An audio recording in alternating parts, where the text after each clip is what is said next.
ndị ọdịnala ya ekene ụnụ, ụmụ Igbo ya ekene ụnụ, anyị si udo dịrị ụnụ n'ụbọchị taa, anyị si udo dịrị ụnụ ebe ọbụla ụnụ nọ, anyị ekene ụnụ ndị ọdịnala, ụnụ gbasiri ike, ụnụ bụ ndị eji eme ọnụ, anyị bụ ndị ọdịnala, anyị bụ ndị kwere n'ihe otu kwuru. Ọ bụ anyị nwa bụ ndị na-ekweghị na Anambra, Imo, Enugu, Ebonyi, ihe anyị kwere n'ofu Igbo, ihe anyị kwere bụ ọdịnala Igbo na omenala Igbo, ọsọ na ya ka anyị kwere. Anyị ekweghị nke a na-asa mmadụ isi, a na-asị na ndị ahụ ndị Anambra, ndị ahụ ndị Imo, ndị ahụ ndị Ebonyi, ndị ahụ ndị Enugu. Ndị ọdịnala ekwere na nke ahụ, ihe ndị ọdịnala ekwere bụ only one, sọsọ ofu. Anyị bụ ndị Igbo and that's all, because evidence gosiri na ihe niile aha dị ebe ahụ ekere ya eke, man created, so that means ikwere ha na ya ịrụgo a victim. Anyị erugo ihe eji mmadụ eme. O nwere emeriwo mmadụ n'ụwa, jụọ onwe ya ajụjụ, nwanne isorikwe n'ihe a na-eme? Mbanụ. At least ndị nwụrụ anwụ ke ndị dị ndụ ekegharị ya. Ndị a agwụgo anyị ezigbo ịba, nwanne orugo mgbe anyị kwesịrị ịmara ihe. Mgbe anyị pụtara ụwa, asị ọwa Anambra na Imo, nwanne ọkwa from Anambra na Imo ka anyị si wee ruo Ebonyi, ruo Abia, ruo Enugu, ka ha na-akpọ nke ahụ Ebonyi, Enugu, ha ka ha nkụ. Asị ọ 5 ka ha dịzi now, 5 ka ha dị, because na abịa nye ndị ọzọ Delta, anyị nyere ha Delta, nye ndị ọzọ nke ha enyere ha ebe ahụ, ha si na ọ bụ Rivers steeti na ụmụ Akwa Ibom ha niile. Ọ bụrụ na inye ọfụma, nwanne ma na aka ji dị ya aka ji dị ebe a, and some ndị Igbo ka na-etikwe mkpusi ebute anyị nye anyị Imo steeti, nye anyị Imo steeti. Nsogbu adọrọ, a ga-enye unu Imo steeti. Tupu anyị ekwubegodi ihe anyị chọrọ ikwu, anyị ga-ekenegodo Eke, kene Orie, kene Afọ, kene Nkwọ, kenekwe ikwu, kene ibe, kene ụmụaka, kene ụmụ okenye, kene oke, kene nwunye, na asị na eme onye ka emere ibe obi adị ya mma. Na 50-50 50-50 wụ 5-5. Nwa mmụọ emegbu na nwa mmadụ, nwa mmadụ emegbu na nwa mmụọ. Ọ ka nna nna anyị ha si eme ya.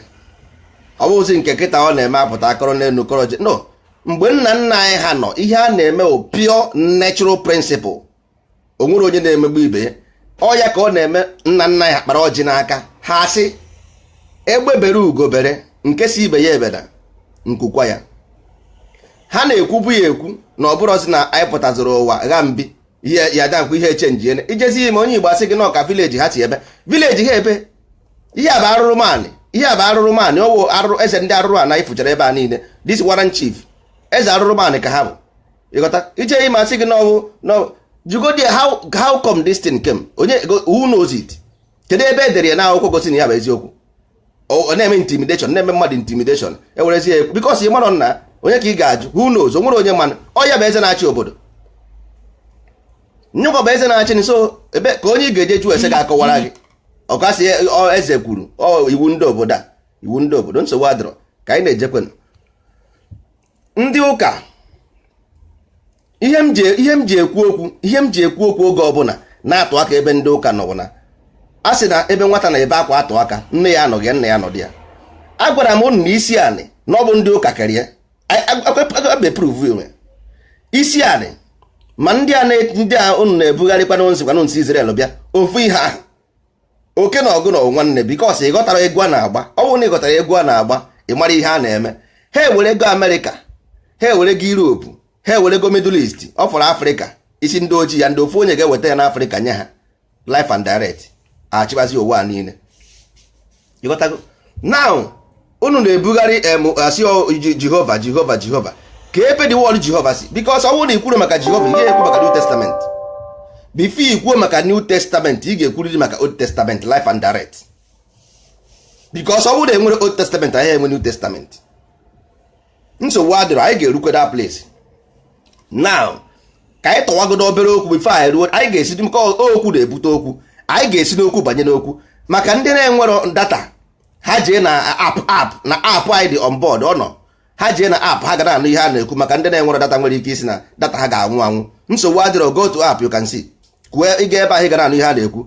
So ihe na-ekwu bụ na kedu ka ndị ọcha nwa bekee nwa ngwọrọ nwa bekee ka m na-ekwu, because ihe mere anyị ji emegheri bụ na anyị chekwa na nwa bekee bụ mmadụ n'anya na nwa bekee ahọrọ gị onye ọcha and ị mana ihe ọbụla nwere wọs nwere opposite, ihe nwere aka nri nwere aka ekpe.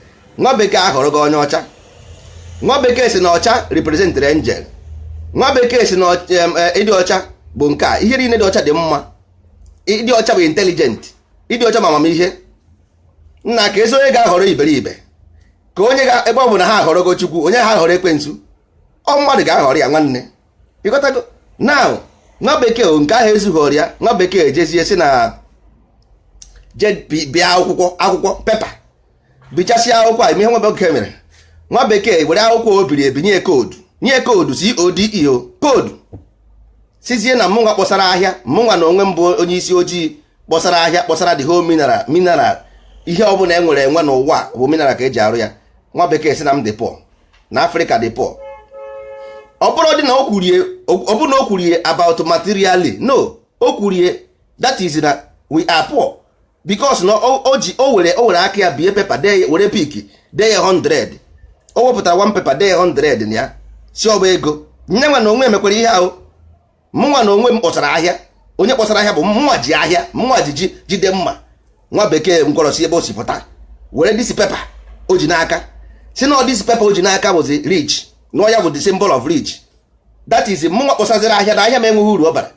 Can you imagine? Anyị nwetara iberibe anyị ebelive oyo na-ekwenu ntị ọfụma ụmụ ibe, na-ekwenu ntị ọfụma. Nwa bekee si na pepa o ji n'aka n'onye nwa bụ ihe dị mma, na ngwa ahịa m adịrọ mma, nsogbu adịrọ. Anyị eje ụlọ ọgwụ, ndị ụlọ ọgwụ si na akpụkpọ ahụ ma n'onye nwa bụ natural akpụkpọ ahụ mmadụ na onwere ọzọ, na nke ọbụla nọ n'ụwa bụ from my body ka o si wee pụta, nsogbu adịrọ. Nwa bekee si na ọ dịrọ mma, na anyị ji ekpuru isi ndị Brazil, na isi ya Chukwu nyere anyị this antena raw antena, na ọ dịrọ mma, na anyị ji eje were this wivon ndị Brazil kpuchie ya, anyị eje kpuchie ya. Mana ihe na-ewute m bụ na ọ naghị ewute na nwa bekee na-eme destin. Ihe na-ewute m bụ na ndị be anyị aghọtaghị ihe a na-akọ. Nwa bekee si gị na pepa bụ rich, ị hapụzie your resources jee na IMF na Europe jee biri ego, jee biri paper money, mezie abandon the ngwa ahịa ị kpọtara, hapụ ngwa ahịa gị jee na-ebiri loan. Ịrapụ ngwa ahịa gị na-ebiri loan, na-etinye ụmụ gị na gbese n'isi. Ị ma na onye ọbụla bụ nwa bekee a mụrụ n'ala bekee, ị ma na ọ bụ commodity ka ọ bụ, a product is a commodity. Jee jụọ onye ọbụla or go and do your own research. Onye ọbụla a mụrụ na West is a commodity, ọ bụ ngwa ahịa ka ịbụ ngwa ahịa. Go and do your own research. Ihe ọbụla m na-ekwu ebe adị m chọọ ihe m na-ekwu, ịbụ ngwa ahịa, you are a commodity. Ọ bụ ihe a na-achọ ka eju through IMF wee mee introduce na agba place, because ego ọbụla ebiri with IMF ọngụnwa ya eji ngị ka ejibiri ego, ngị nwa ka ejibiri ego, iwurugo product, iwe commodity. Onye ọbụla gọọmenti ọbụla biri ego n'ụwa, ndebe ka ọ rere wee biri the money, nọ na anaghị aghọta ihe a na-akọ. Nsogbu adịrọ, ka anyị gazie na nke ndị ịmana ihe nji ekwu ihe a bụ emetụrụ m aka ebe the consequence of this ihe ya wee anụnwa, because ụnụ amakwa ha ka m kwukwa ọzọ ka m ghara ichefu ya. Yahoo na-eyuzu ụnụ amanọ ya wewo Yahoo, ụnụ amanọ Yahoo afọ ya bụ Yahoo the EU, because Yahoo is the fan of the EU. Ya bụ Yahoo na-eyuzu Yahoo, all from Yahoo ka esi nweta Yahoo, but you can never know it. Nobody will. Onwe onye ya agba gị ya, ị na-eyuzu Yahoo every day, mana ị maha na ya wewo Yahoo onye nwe ya. Go and do your own research. If ihe m na-agba gị, every company ọbụla ndị ọcha nwere, ha niile trace from one source, from Egyptian mythology, from A to Z Egyptian mythology, ma American symbol, ma European symbol, ma symbol of moto niile ahụ ịfụ na-agba agba, all the whole moto ahụ niile bụ Egyptian symbol ka ọ bụ. All metaphysics, mythology and allegory from A to Z. You got to go. So ndị amerụnụ pọpị, they are playing with natural principle. Ụnụ a na-ada mgbe ha na-arị ụnụ na-agbada agbada, ha were ụnụ nwa na-emekwa nke ha na-arị. Ọ bụ ritual ka a na-eme, ọ sacrifice. Ị bụrụ onye nkịtị, ị na-eso ha n'azụ, ha na-arị ị na-agbada agbada. ọ dị ka ọgwụ ego, ọ dị ka ọgwụ ego, because nature, this space you see adịrọ empty. Space is not empty, space is full. O juru eju nwanne, space juru eju. That planet a na-ekwu is in you because the atom, the electron, the proton, the nucleus is your system. Onye the planet a na-ekwu maka ya, nothing more nothing less. So you are the moving man, as I say always. Nke nwa bụ ihe ahụ ị na-achọ, ọ bụ ngwa ka ọ bụ, mana ọ because na ndị be anyị ghọtara ya na-akọ. Now look at Yahweh, go to the ancient Yahweh, ị ga-afụ na ihe edere ebe ahụ bụ YHVH. How come this Jehovah come into being? The Hebrew manuscript enwere some these letters n'ime odoro ebe ahụ. How these things came to be? Ịbụ na ọ bụ na Egypt, this Yahweh is what they use in Egypt. These people say na ha bụ ndị Jew, akọpịrị destiny, then akwụkwọ mee backdate 5,000 years. Ndị be anyị buru akpagharị dee na akwụkwọ mee backdate 5,000 years. Ndị be anyị eburu na akpagharị. Ndị Roma abịa nụsị ọgụ 70 AD of yesterday, 70 AD of yesterday, nụsị ọgụ were the same manuscript, were Babylonian god, jekwe burukwe the Egyptian book of the dead, wee dekwe Bible, the same Moses, the same Jesus, the same Pharaoh, the same Pharaoh Herod. JJ go the Herod story and read Pharaoh story, and go Egyptian story and go Jesus story. You have the same thing. Emeye backdate 5,000 years back. Ndị be anyị eburu na akpagharị.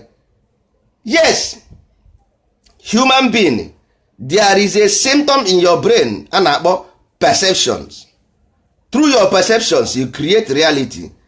Mana ọ bụrụ na ịdịrọ capable, your soul is not well developed, nwanne, you will worship what you created. Yes, that's why they give you money. Paper money is nothing, is valueless.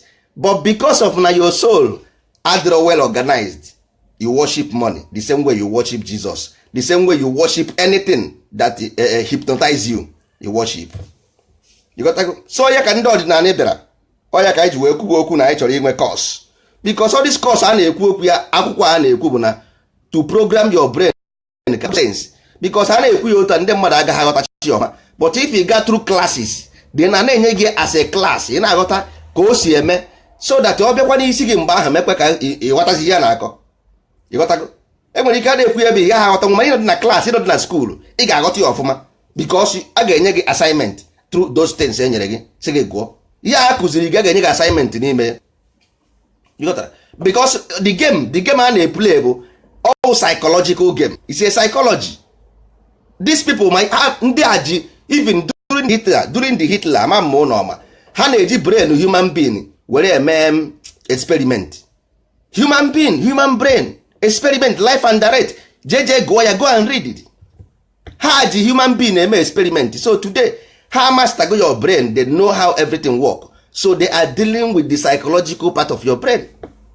That's all. Oya mere eji anweta easily, because this your body is useless. If you control the mind, you control the world, because the sun, the moon, the stars is in this the same body here, because you are the universe revolving itself. All the same universe revolving. That's why eji amụ nwa is revolving. It's the same you going round and round. Ancestors go, ancestors come, ancestors go, ancestors come, until you ascend. Until you ascend, or you descend, you ascend, you descend, you ascend, you descend. All ihe na-eme n'ụwa, mana the higher element nke nweziri higher, reason higher, ga control nke ha na reason lower. That is the game that na-akwa ebe. Onye ka ndị ọdịnala ji wee bịa si ka e break this shackle once and for all. I break ye, anyị eme odugharịa a new brain, bido a new life. That's all. Then anyị enwe future. I am a future, because history is a hoax. Somebody wrote, and the worst thing is all the whole history is obvious from your father, obvious from your mother.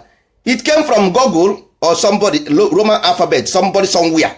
It said this one, this, that. Onye gosi akwụkwọ na American England or their nonsense bute esori na akpagharị ya history.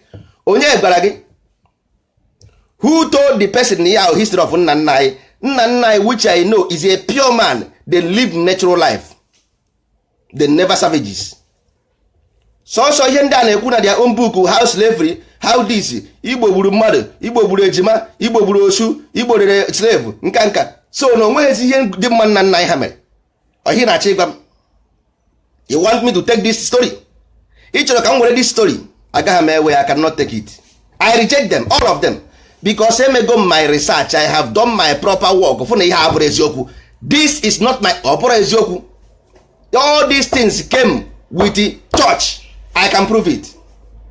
Aga m eprove gị na everything ọbụla a na-agwọ na our land came with church. Osu, agwụ, ọgbanje, ọgbanta, ihe niile a came with church. Because mgbe nna nna anyị ha nọ, ọ bụrụ na enwere ọgbanje ma anaghị arụ ya arụ. Because ihe ọgbanje bụ onye ji mmụọ, onye siri ike, onye nwere spirit, ha ya wanụ, nwere uru ọ bara, onye bara uru. Onye ị na-arụrụ onye bara uru agwụ. Mmadụ bara uru ị na-arụrụ ya agwụ. Yes, because ndị ụka bịara sizie mpụ unu na ihe onye ihe adịkwa normal. Ndị ụka si mpụ unu na ịdịrọ normal. This is how this thing turned to something else. Ndị ụkara bịara na mba na ihe abụ arụsị, ọ bụ ihe apịrị apị. Nwanne erere nkịta goro enwe ihe ntukwu na obe isi na anyị na-efe ihe apịrị apị butere anyị Jizọs. O nwere n'isi na Jizọs ọ bụ ihe apịrị apị. Virgin Maria ọ bụ ihe apịrị apị. Who is fooling who? Who is fooling who? Isi nna m na-efe ihe apịrị apị. I butekwere m ihe apịrị apị Jizọs. Jizọs ọ bụ ihe apịrị apị ka ọ bụ, biko na ụmụnne m. Foto Virgin Maria ọ bụ foto ka ọ bụ. Kedụ ihe bụzikwanụ nke bụ Jizọs nwa na Virgin Mary ebe a?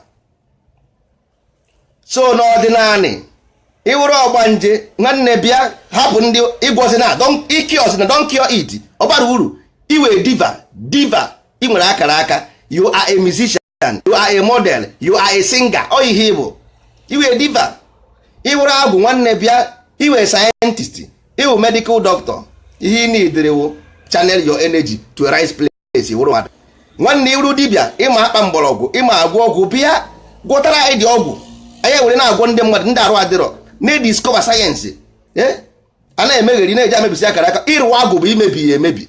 Ịrụ agwụ is to destroy. Ịnanụkwa Igbo. Ịrụ agwụ, don't go and destroy it.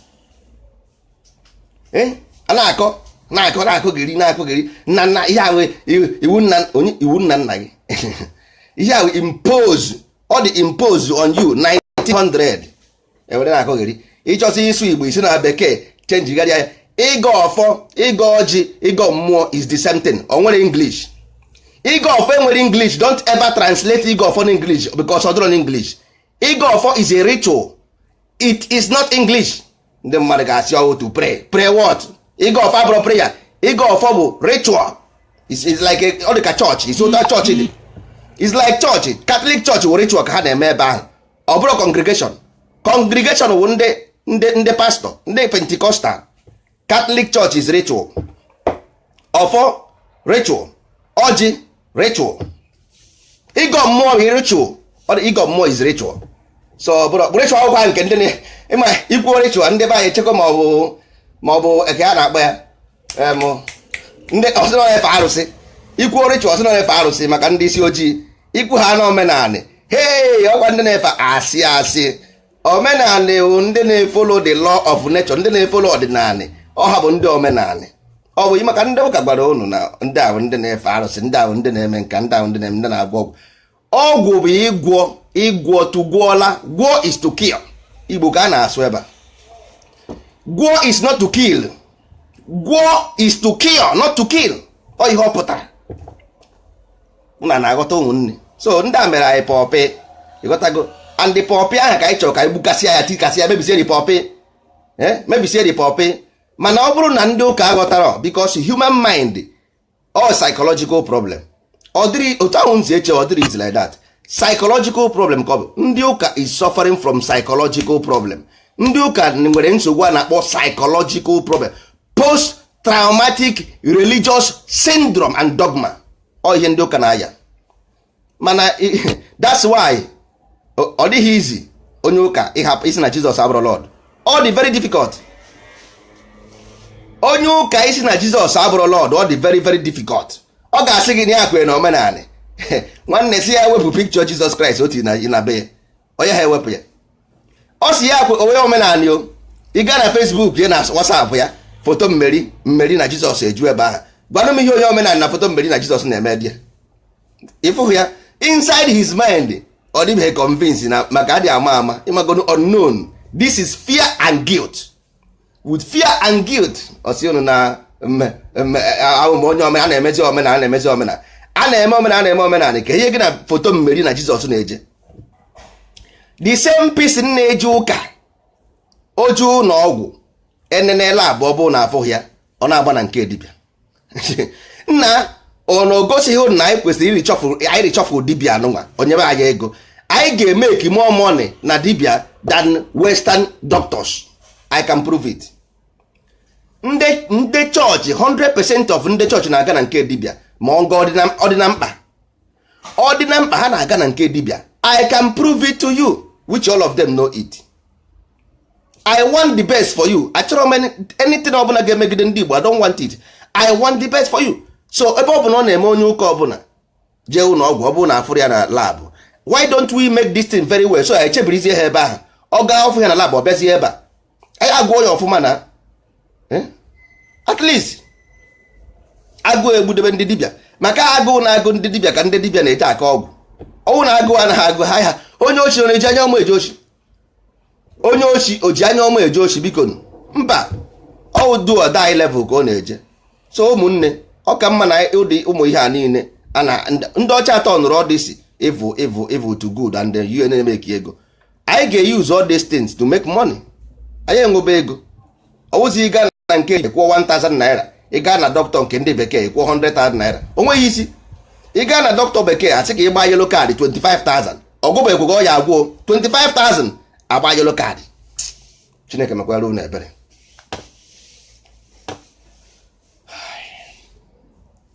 Nsogbu adịrọ. Yahoo ọ bụ Yahoshua ihe a na-akpọ ya na olden days.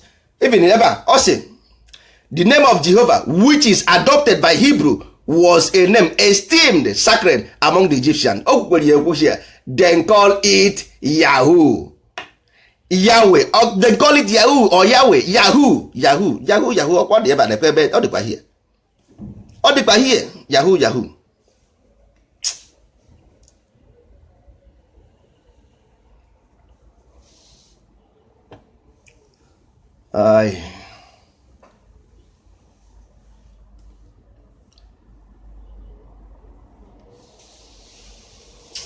nsogbu adịrọ a na-ejekwa n'ubi ka ọ kara aka.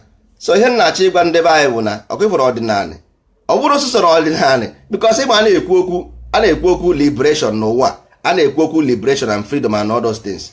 Anya ma ndị Africa agọtabeghị ihe na-eme. Ha na-ekwu about colonial boundary.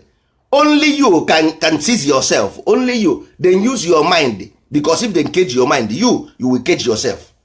The colonial boundary is being caged by you, not by the West, because your mind is caged. Then you cage yourself because your mind is caged. It's a mind game. It's a mind game. Mind manipulation. So they cage your mind, then you cage yourself.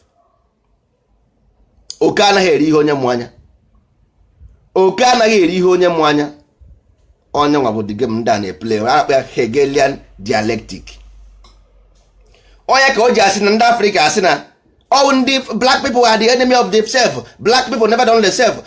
Yes, because in their mind ha check on all that thing was the problem. No, the problem is even you na-ekwu ekwu, you have been also brainwashed. Because when you did brainwash, ị gaghị ekwu na black people are the enemy of themselves, because there is something wrong. Which is educational system. I need to correct. Education abụrụ only mgbe a na-ekwu okwu. No, you can ihe ọbụla ị chọrọ ka ndị mmadụ na-eme itinye na book nye ha, give it them as a way. If things will change. Everything ọbụla dị n'ime akwụkwọ ahụ unu bụ na-akpagharị unu ji eje ụka, all the dangerous, because o nwere history. From Egypt, all those things happens in Egypt, and Egypt will ndị ojii. Then use your book against you. Iburu na akpagharị. because human being create, your brain create through your perception, and you need something to worship because you are inside you, you are empty, you have vacuum inside you, because onye nwere vacuum enwere ihe ọ na worship, because ọ bụ ngụ ọ bụ na ị mere understand how nature, how life is working, then ị mara ihe a na-akọ. Onwere onye si na Chukwu adịrọ, nobody says so, mana ihe a na-ekwu bụ na Chukwu ebiro na physical reality. God never lives in physical reality. So if you are the physical reality, that means you have the three atom, which is nucleus, proton and electron, which is surrounded by nucleus. Obungunwa bụ the same thing. So Obungunwa, ukwu isi anụmanụ, everybody is the same. All this religion were history. They stole all of them from Egypt, from Yahweh to Jesus to whatever name you want. Any name ọbụla ị chọrọ ịkpọ afa, I will tell you where they take it from. Any name ọbụla ị chọrọ ịkpọ afa, agwa m ga ebe ha si wee wepụta ya. Ọya ka ndị ọdịnala ji wee sị na ha ga-enwe nke ha. Anyị ga-enwe nke anyị, which is ọdịgo adị ka ya adịgo. Anyị enwego nke anyị because I need a different thing. I need heaven and hell. I need a way of developing the mind of our people, something like Gnostic religion. Or I need so that our people get to marry ihe na-eme ihe ọfụma, na-emezi ya bụrụ ndị eji ama atụ. Ọ bụrụ ndị eji aka ọnụ n'ụwa taa, ndị ojii eji ha aka ọnụ. Ije na America ha na-ata ahụfụ, ije na Brazil ha na-ata ahụfụ, South Africa Malaysia komkom, Europe komkom, Africa na onwe petepe mpetempe everywhere. Nwanne onye maka o ji eme nwatakịrị na-anyafụ white Jesus, na-anyafụ ekwensu na-eji oji, ọ na-ekondishọn ya anya, ọ confirm in fact na ndị ojii bụ devil. Ịghọtago? Ọ confirm na ndị ojii ekwensu, o need ijefa because of educational. It's a psychological problem. All na this course this three course I wepụtara here, all the course is there. Ịghọtago? So it's a game, and we will change the game. This game, I get change this game. This game must be changed because the game, ọ bụrụ na change the game, nwanne enwere ebe anyị na-eje, things will get worst. Ọ bụrụ na change the game, the things will get worst because every child will confirm. Look your right, look your left, then you confirm the white Jesus straight. White is God, angel is white. You are intelligent, whiteness, enlightenment, everything is light, white. What is the opposite of good? It's evil. What is the opposite of white? It's black. What is the opposite of intelligent? Stupidity. So if we any child that sees that picture and image or say, Papa, I want to be white. Yes, because the child wants to be God. Nobody wants to be the devil. Unless we begin to change our mind. Because the mind, you have programmed the mind to think this way. So if we did not begin to change the mind to reason the other way, suicide, time will come, our people will begin to commit suicide. Then that time we will know. Suicide is armed robbery, not suicide. Is armed robbery not suicide? Says all suicide mission governor. So can he check on Bonya Waroda? Went out the person take the rope and tie himself. No. Take gun to challenge is a suicide mission. Everybody knows it. So because they don't want to say everything, oh my God. And until we change this thing, no black will ever free in this life. Nowhere. The only reason America will die on the street and cry because there is no country in Africa. Had it been one single nation of black race in this life, you can never kill an American citizen of America. Never. Because with Africa failed America. Black nations fail the black Americans because they are the most intelligent on earth, because there is no home for them in Africa to defend them or to represent them. That's why they kill our scientists, they kill our everything. Anything you want to know, because Americans then took the best Africa have. The best black people in this world were taken to America. And they caged them in America. They were caged there. Because there is no country in Africa to speak for them.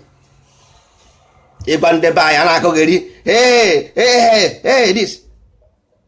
The mind is the problem, a psychological game. You are under spell magic. Boom. Life and direct. Under spells magic. You are living a magical life. Ejigikwara ọgwụ ego. Life and direct. And also ordinary. Only ordinary will change this thing. Anything more than ordinary, oga work. If you like, have your own country today, which I will love. More about the best first person chọrọ ka m nweta my own country so that ihe a na-ekwu now ọ ga-adị very easy to implement. But at the end of the day, ọ na your mind agara through this way na-ekwu na nwanne onye rere nkịta goro enwe ka nwere ofu ihe. Onye rere nkịta goro enwe ọ ka na ofu ihe, because life is a game unless you understand. Enwere na Africa, enwere so many countries na-achị onwe ha. Are they doing well? Africa nwere hundreds of countries enwere nke na-eme ọfụma mba, because they are under spell magic. Me na-eje ụka me na-eje ụka, as long as you na-use that judicial system of government, ọ dịkwa ebe ahụ n'ime. The spell nọ there, etiri everywhere. Ọ dị n'ụka, ọ dị na gọọmenti, as long as ị na-eje na IMF ebiri ego, ị na-eje ebe ahụ ebiri ego, ị nọ under spell magic. Nche na ụwa bụ egwuregwu. A na-agụ na mmadụ bụ Chukwu, mmadụ gbere eke, mmadụ na-eke. Because ị na-achọ Chukwu n'eluigwe, anọdụ ebe a na-egwu gị wayo, na-egwu gị wayo ebe a, ị na-achọ onye ọzọ, na-achọ Jizọs, anọdụ ebe a na-egwu gị wayo. Because ndị a nwere power, they have the power to control your mind, to control your physical reality, to control your illusion through a magical power. A na-eme ya, ịnọdụ na-akọgheri, iburu Baịbụl. Ụlọ m dị n'eluigwe mara mma, ụlọ m dị n'eluigwe mara mma, ụlọ m dị n'ụwa mana nke bi n'igwe ka ya mma, ọnwa adịghị ya. Ị na-achọ ibi eternal life. Nwụọ jebe n'eluigwe na what are you doing here? What are you doing here, my friend? Ị ma na anwụ anwụ eje n'igwe, ụlọ gị dị n'eluigwe mara mma. Kedu ihe ị na-eme ebe a na-egwu a ga-esi edozi obodo si na Jizọs will see us through? Mmadụ nwụọ na bụ na isi na Jizọs ka kwụsị wee chọ ya. This is how Jizọs ma sọ Chukwu ma na Chukwu ewetego were ego. Isi mmadụ o nwere ọkụ, ọ sị na Chukwu emego ya. Hai nụnụ onye ọbụla kwu this thing bịa ebe nna m ihe mmemme aka ise pịa n'anya ya ozugbo anya onye ahụ pịa, because ụlọ gị dị n'eluigwe mara mma. Pịawa gị anya, ụlọ gị dị n'eluigwe mara mma. Ụlọ gị dị ebe a nkọ, inweghị ọkụ, inweghị mmiri, inweghị ụzọ, ị ga na-achọ nke dị n'eluigwe. Nwanne inweghị ọkụ ebe, nkweghị ọkụ ị na-enwe n'eluigwe. Inweghị ọkụ ebe a, agụụ egbugode gị n'eluigwe. Ana m agụ nke bụ eziokwu. Ka ọ dị n'ụwa, ka ọ dị n'eluigwe, ka ọ dị ugbu a, ka ọ dị echi, ka ọ dị ụnyaahụ. Chukwu anaghị echenji. Chukwu bụ ofu ihe a, taa na echi na nwanne echi. So hapụ na ụlọ gị anọ n'eluigwe, dozie ụlọ gị n'ụwa. Dozie ụlọ gị n'ụwa, ụmụnne, dozie na ụlọ gị n'ụwa. Anyị Igbo agha na mbịanụ ndị Hausa, ndị ugwu si anyị na nwanne ke ndị ọha anyị anyị gbara isi akwara na ndị ugwu si anyị na araba ha anyị na si n'ebe a pụọrọ anyị jụ ọkwa anyị na-eti mkpu anyị chọrọ ịna ndị ugwu si anyị nabazi ka ịhụ na-emeba anyị jụkwara anya na ha na ịhụ ndị Igbo were eriri makwụghị moto ha, makwụghị ụlọ ha, makwụghị ewu ha, makwụghị atụrụ ha, makwụghị ego ha, dọkpụrụ ya na-ana ka nwunye Lọt na Baịbụl mgbe a na-asị ya ịnekwara ya n'azụ mgbe ị na-agba ọsọ. Ndị Igbo chebe azụ na-adọ ego ha ka a dọkpụrụ ya, onye Hausa eburu ute na-arụ onwe ya dara na-akụ ezigbo akụkọ ebe a. Ọkụ hụrụ ndị Igbo ọ ka mma ka ịfụrụ ọdịnala ya ịma na-ekwu ya otu ọ dị unu ka egwuregwu, ihe abụrụ ihe egwuregwu. Ọ ka mma na unu ji wee mee ọdịnala embrace ka e nwee a new institution. Gborenu mitiri ndị Igbo aha butere eze ndị Igbo, ụmụaka ji egbuchisi onwe ha ebe ọbụla. Ha na-akọ onwe ha ọgwụ na Malaysia, akọ onwe ha ọgwụ na Thailand. Ọ maka eze ihe ndị Igbo a chenjie na ihe atọ omenala Igbo, wepụrụ ihe ọ bụrụ ofu one doctrine nke onye ọbụla na-eso. Ewepụ ihe ndị eze ndị Igbo, eze nka ọ bara uru. Datin bụ nsogbu enwere n'ala Igbo. Ọ ya bụ nsogbu enwere ihe eze a na-azọ igwe. Ọ ya bụ nsogbu. Onye na-ebutere ya obi ọjọọ, si wepụ those nonsense.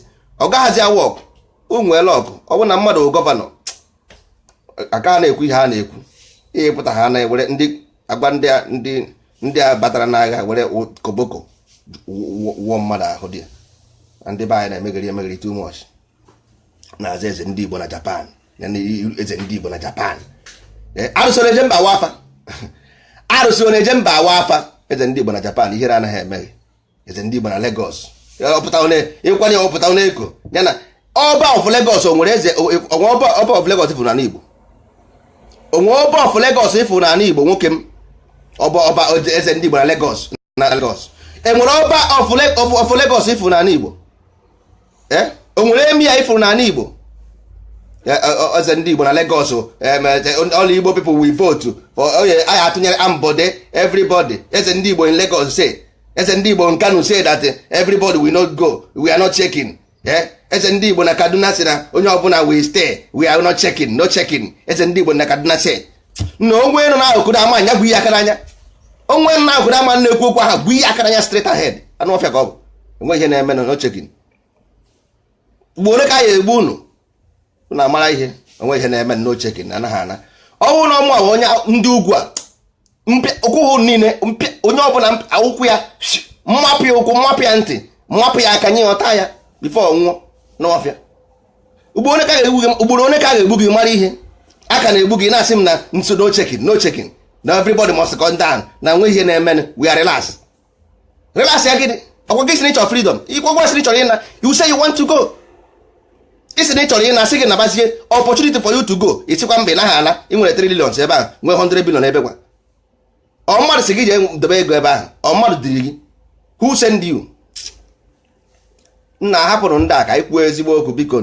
ka anyị kwuo maka anyị kwuo n'ubi onye anyị bịara ịghọtago mana nsogbu adịrị ihe mee bụ na a ga-eweta okwu a na njedebe na agaghị agafee n'oge anyị a sị m udo dịrị unu ụmụnne m Chukwu gọzie unu anị nna anyị bụ anị Igbo chebe unu anị nna anyị bụ anị Igbo chebe unu Eke chebe unu Orie chebe unu Afọ chebe unu Nkwọ chebe unu ọ dị ka taa ụbọchị nkwọ ga-akwọtara onye ọbụla ihe ọma udo ga-adịrị unu ọmụmụ ga-adịrị unu ihe chọrọ onye chọrọ ihe ọma ka ihe ọma na-adịrị egbe bere ugo bere nke si ibe ya ebere ọ bụrụ ọsọ na nku ga-akwa ya na otito ga-eto ya n'ọnụ too ya n'ụkwụ too ya na nku na-abụ ọ gharazie ife efe ọzọ ogu ka anyị ji aga ofo na ogu ka ndị Igbo ji aga ọkwa ha onye Igbo ọbụla ọkwa ndị Igbo ndị ọdịnala ndị kwere n'ihe otu kwuru ofo na ogu ka anyị ga-abịa ọbara ogbu anyị gbuo onwe ya ọbara egbu m gbuo onwe ya mmụọ be nna m mmụọ anị Igbo ọ ga-echebe m dubekwa unu na onye ọbụla chere unu echiche ọjọọ ọya ha agara ya nke onye metere ọ ga-eji isi ya ebu atụọ m ya ise ka ọ dịbakwara ụmụnne m